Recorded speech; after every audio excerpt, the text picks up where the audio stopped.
जन्मको आधारमा सर्वोच्चता हुने कुरालाई विस्थापित गर्दै नागरिक सर्वोच्चतालाई स्थापित गरेको ऐतिहासिक दिनलाई सम्झेर आज हामी गौरवान्वित भइरहेका छौँ र यो गौरव स्थापित गरिदिनका लागि जसले जीवन उत्सर्ग गर्नुभयो, जसले प्राणको आहुति दिनुभयो, उहाँहरू सबै शहीदहरूलाई हामी धेरै धेरै कृतज्ञता व्यक्त गरिरहेका छौँ र मनको अन्तस्थलबाट उहाँलाई धेरै धेरै सम्झिरहेका पनि छौँ। यो गौरवपूर्ण दिनमा यहाँहरूको उपस्थिति जसरी भएको छ यसका लागि म हार्दिक कृतज्ञता पनि व्यक्त गर्न चाहन्छु। आफैमा यो नेपालको संविधानकै प्रस्तावनालाई गएर हामीले गएर हेऱ्यौँ यदि भनेदेखि त्यसले सामन्ती, निरङ्कुश, एकीकृत राज्य व्यवस्थाले सृजना गरेका सबै प्रकारका विभेद र उत्पीडनहरूको अन्त्य गर्ने कुरा संविधानको प्रस्तावनामै उल्लेख गरेको छ। यदि भने संविधानको धारा 4 को उपधारा 1 ले नेपाललाई परिभाषित गर्दै स्वतन्त्र, अविभाज्य, धर्मनिरपेक्ष, समावेशी, लोकतन्त्र उन्मुख, गणतन्त्र शासन व्यवस्था भएको मुलुक हो भनेर नेपाललाई परिभाषित पनि गरेको छ संविधानले। संविधानले गरेको यो परिभाषा र संविधानले परिभाषा गरेको राज्य व्यवस्थामा आधारित भएर हामी यहाँ परिचालित भएका छौँ र यहाँले पनि त्यसै आधारमा सञ्चालित भएर गतिविधि गरिरहनु भएको छ। यस अर्थमा जुन प्रकारको शासन पद्धति आज हामीले अवलम्बन गरेका छौँ यसले नागरिक सर्वोच्चताको विषयलाई सँगसँगै ओगटेको छ, समावेशी शासन पद्धतिलाई सँगसँगै ओगटेको छ, धर्मनिरपेक्षतालाई सँगसँगै ओगटेको छ र बहुजातीय, बहुधार्मिक, बहुसांस्कृतिक, बहुभाषिक विविधतायुक्त नेपाली समाजको परिकल्पना गरेर आज हामी अगाडि बढेका छौँ र निरन्तर ढङ्गले प्रगति उन्मुख छौँ भन्ने कुरा भन्न पाउँदा मलाई असाध्यै गर्व पनि लागेको छ। आफैमा यो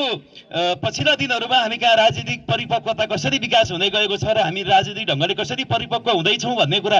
आजकै घटनाबाट पनि म यहाँ सान्दर्भिक गर्न चाहन्छु कि सबै राजनीतिक दलहरूले बोल्ने पालो हुँदै पनि हामी समयलाई व्यवस्थित गरौँ भन्नका लागि जसरी यहाँले राजनीतिक परिपक्वता देखाउनु भयो यसका लागि पनि म धेरै धेरै कृतज्ञता व्यक्त गर्न चाहन्छु। यस अर्थमा हामी पछिल्लो दिनमा राजनीतिक ढङ्गले परिपक्व हुँदै गएका छौँ, नागरिकहरूले अपेक्षा गरे बमोजिमको सरकारको संरचनालाई विकास गर्दै गएका छौँ र राज्यको संरचना जसरी शासन संरचनाहरूमा परिवर्तन हुँदै आएको छ यसले भोलिका दिनहरूमा पक्कै पनि नागरिकहरूको समृद्धि र समृद्ध नेपालको परिकल्पनाको खाका बोक्छ भन्ने कुराको पाटो पनि हामीले सँगसँगै खोजिरहेका छौँ। राज्यका संरचनाहरूमा परिवर्तन गर्ने कुरा धेरै कुरा परिवर्तन भइसकेका छन्। त्यसैले शासनको संरचना, निर्वाचन पद्धति, राज्यको संरचना लगायतका कुराहरूलाई हामीले संरचना परिवर्तन गरेर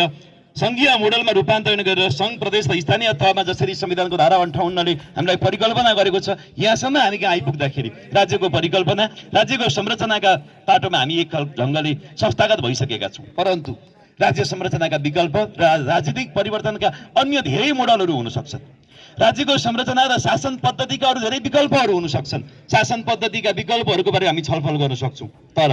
शासन पद्धतिका विभिन्न विकल्पहरूमा हामीले छलफल गरेर विभिन्न विकल्पको खोजी गरे पनि आर्थिक समृद्धिको चाहिँ विकल्प आर्थिक समृद्धि मात्रै हो। त्यसैले जबसम्म आर्थिक समृद्धि हुन सक्दैन तबसम्म जुनसुकै प्रकारको शासन पद्धति भए पनि नागरिकहरूको जीवनमा गुणात्मक परिवर्तन आउन सक्दो रहेनछ र नागरिकहरूको जीवनमा गुणात्मक परिवर्तन आउन सकेन यदि भने निर्वाचन पद्धति र शासन पद्धतिहरूप्रति नागरिकहरूको अपनत्व हुँदैन कि जस्तो मलाई आजको कार्यक्रम देखिरहँदा लाग्छ। किनभने जुन तरिकाले आज हामी गौरवान्वित हुनु पर्थ्यो, जुन तरिकाले भोजपुरका हरेक घर घरमा हिजो बेलुकादेखि नै दीपावली हुनु पर्थ्यो, हरेक घर घरमा कम्तीमा घडाहरू हुनु पर्थ्यो होला, आज यतिको ठाउँमा हामी कहाँ चाहिँ पर्याप्त ढङ्गले नागरिकहरू हुनु पर्थ्यो होला। यो नागरिकहरूमा भएको उदासीनताको एउटा जरिया हामीले जुन तरिकाले शासन पद्धतिमा हामीले रूपान्तरण गर्यौँ त्यही आधारमा आर्थिक रूपान्तरण हुन सकेन, आर्थिक समृद्धि हुन सकेन। त्यस कारणले गर्दाखेरि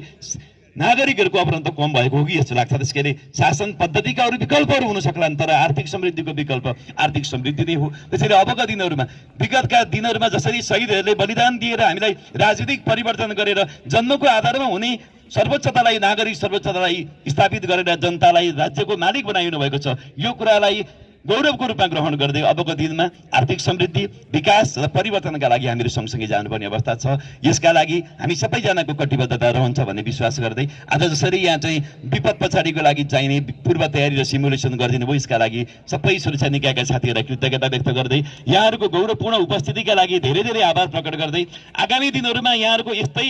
साथ सहयोग र समर्थन फेरि पनि प्राप्त हुनेछ भन्ने कुरा गर्दै युवा विद्यार्थीहरूको तर्फबाट अनिसा बहिनीले जसरी अघि प्रस्तुति गरिदिनु भयो आगामी दिनहरूमा युवा साथीहरूले पनि गणतन्त्र दिवसलाई यसै गरी उल्लासपूर्ण ढङ्गले मनाउनु प्रतिबद्धता दिनुहुन्छ भन्ने विश्वास र उहाँलाई बधाई पनि भन्दै अहिले बिदा हुन चाहन्छु।